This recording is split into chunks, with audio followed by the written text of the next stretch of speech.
Merci Madame la Présidente, Madame la Ministre, Monsieur le Président de la Commission des Finances, Monsieur le rapporteur, collègues. Nous avons maintenant le monde à conquérir. C'est par ces mots que le président Emmanuel Macron a conclu ses vœux d'anniversaire à Euronext le 20 mars dernier.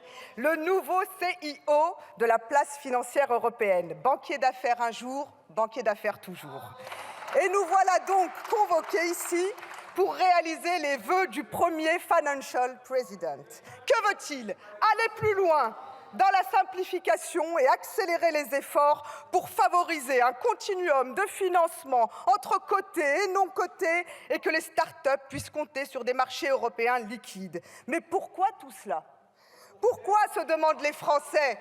Parce que c'est son projet, nous répond-il. Et cette PPL s'inscrit parfaitement dans ce projet macroniste.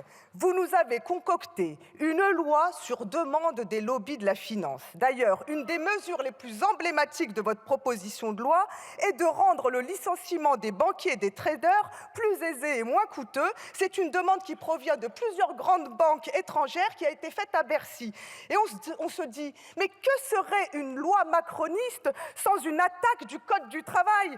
Cela en dit long sur le sort que vous réservez aux travailleurs des PME et des ETI qui seront les pions de vos jeux de boursicoteurs.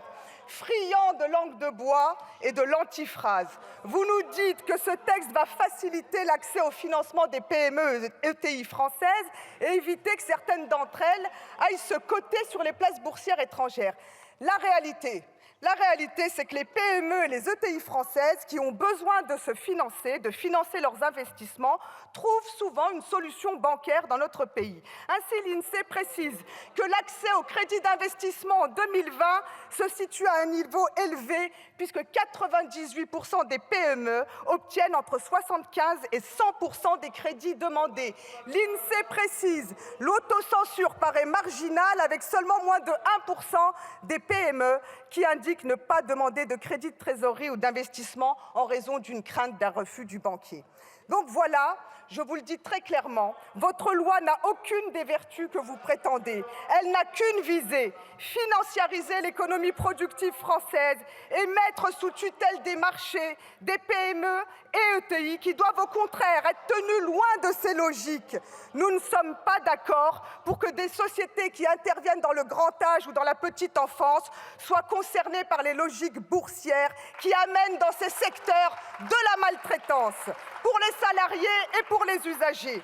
Ainsi, votre loi va augmenter les risques pour tout le monde sans répondre aux défis d'investissement, notamment dans la transition écologique. Risque pour le contrôle de ces entreprises, notamment avec l'article 1, puisque les actions de droit à droit de vote multiple pourraient déstabiliser la gouvernance de ces entreprises. Vous ne vous posez même pas des règles, pourtant élémentaires, que recommande le Haut Comité juridique de la place financière de Paris en 2022, comme la qualité du souscripteur, le fondateur ou l'exclusion d'un fonds étranger, par exemple, ça fera l'objet d'un amendement, ou encore la détention par le bénéficiaire d'une quotité minimum du capital social qu'on pourrait fixer à au moins 20%, dit cette autorité, ce comité. Autre risque, l'intérêt principal des fonds communs de placement en risque est de financer l'économie réelle et d'investir dans des PME-PMI non cotées et plutôt en phase d'amorçage. C'est d'ailleurs ce qui justifie leur avantage fiscal sur les plus-values et nous fait penser que cette loi aura un impact fiscal à mesurer.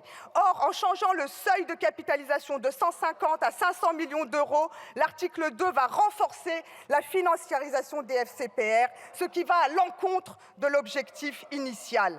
Troisième risque pour les travailleurs.